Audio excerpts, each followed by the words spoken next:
हम्म सबसे पहले आप दोनों मुझे ये बताइए कि मैं कौन हूं। जी, माननीय न्यायाधीश, और ये कौन है? मेरा बेटा है अनिकेत। अब आप बताइए कि ये कौन है। जी पिताजी। यानी कि आप दोनों की मानसिक स्थिति बिल्कुल ठीक है। आप दोनों एक दूसरे को बाप बेटा मानकर पहचान रहे हैं।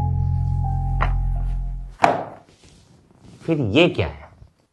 जी पहले इन्होंने मेरे ऊपर केस किया था, इसलिए जवाब में मुझे भी करना पड़ा। देखिए, मैंने आपको अपने केबिन में इसलिए बुलाया है कि कहीं कल केस शुरू होने के बाद आपकी जग हंसाई ना। क्या कहेंगे लोग जब उन्हें पता लगेगा कि एक बाप ने अपने बेटे से 1000 रुपए महीना खर्चा मांगा है और इसके लिए वो उसे कोर्ट तक घसीट लाया। घसीटना पड़ा सर। अब चाहे जगह सही हो चाहे कुछ, मुझे 1000 रुपये महीना इससे चाहिए ही चाहिए। और वो भी एक किस्त में नहीं, 500 रुपये करके हर 15 दिन में। देखा सर आपने, बात 1000 रुपए की नहीं है, बात है इनकी जिद की। पता नहीं क्यों ये मेरी और मेरी पत्नी की खुशियों के पीछे पड़े हुए हैं। 5 साल हो गए हम अलग हुए, फिर भी ये पीछा नहीं छोड़ रहे हमारा। अच्छा, इसका मतलब है कि ये तुम्हारे साथ नहीं रहते, अलग रहते? जी सर, मैं अपने पुराने फ्लैट में अकेला रहता हूँ और कुछ समय पहले इसने अपना घर बनाया था, तो अपना परिवार लेके ये वहां शिफ्ट हो गया। और 1000 रुपए से आपका घर खर्च चल जाएगा? जी, 22,000 रुपये मेरी पेंशन भी आती है।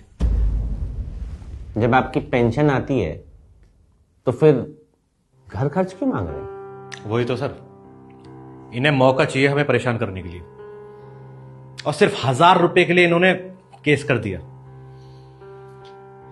वरना क्या कमी है इनके पास? खुद का फ्लैट है, गाड़ी है, नौकर है। नौकर नहीं है। 5 महीने पहले नौकर काम छोड़ के चला गया। कभी तूने मेरी खबर ली हो तो पता चले ना। तो क्या हो गया, 8-10 हजार रुपए में नौकर मिल जाएंगे और फिर भी इनके पास घर खर्च के लिए बहुत पैसे बचेंगे। तू कुछ भी कहता रहे, मैं तेरा बाप हूं। मुझे 1000 रुपये महीना चाहिए तो चाहिए, वो भी 500 रुपए करके महीने में 2 बार। अब तू इसे अपना फर्ज समझ या मेरा कर्ज। देखिए धीरज जी, आप रोइए मत। और ये क्या फालतू की जिद पकड़ी है आपने? इवन मेरी भी कुछ समझ में नहीं आ रहा है। जिद नहीं है सर, बाप होने का हक मांग रहा हूं मैं अपने औलाद से। कम से कम महीने में जब ये 2 बार मुझे पैसे देने आएगा तो जी भर के इसे देख तो सकूंगा। इकलौती औलाद है सर ये मेरी। 5 साल में 5 बार भी नहीं देखा मैंने इसे।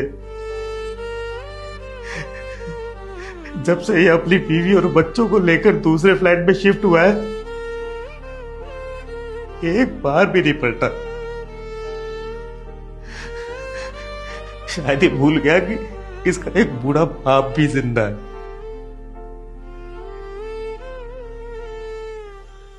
पैसे देने के बहाने कम से कम इसे ये तो खबर रहेगी ना कि उस फ्लैट पे इसका बूढ़ा बाप जिंदा है भी कि मर गया। अभी सर कुछ दिन पहले हमारी बिल्डिंग में एक बुजुर्ग आदमी की बॉडी मिली। पता नहीं कितने महीने से सड़ रही थी। क्यों?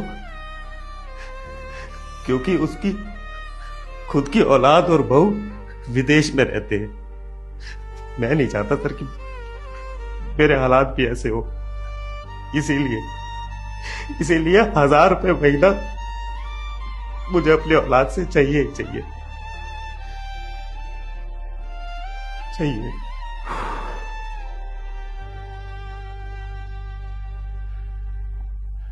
अब शर्म से आंखें क्यों नीची कर ली?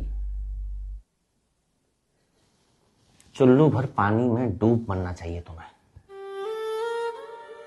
जिस बाप ने तुम्हें पैदा किया, पाला पोसा, पढ़ा लिखा कर इतना काबिल बनाया कि तुम अपना घर खरीद सको,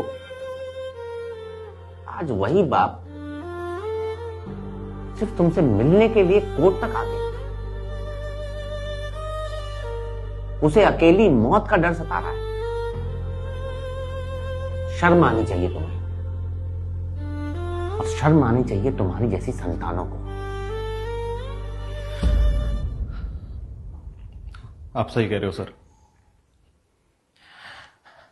गलती मुझसे हुई है, बहुत बड़ी गलती हुई है। पिताजी, हो सके तो मुझे माफ करना, मैं सब सही कर दूंगा। सर, हमें कोई केस नहीं करना,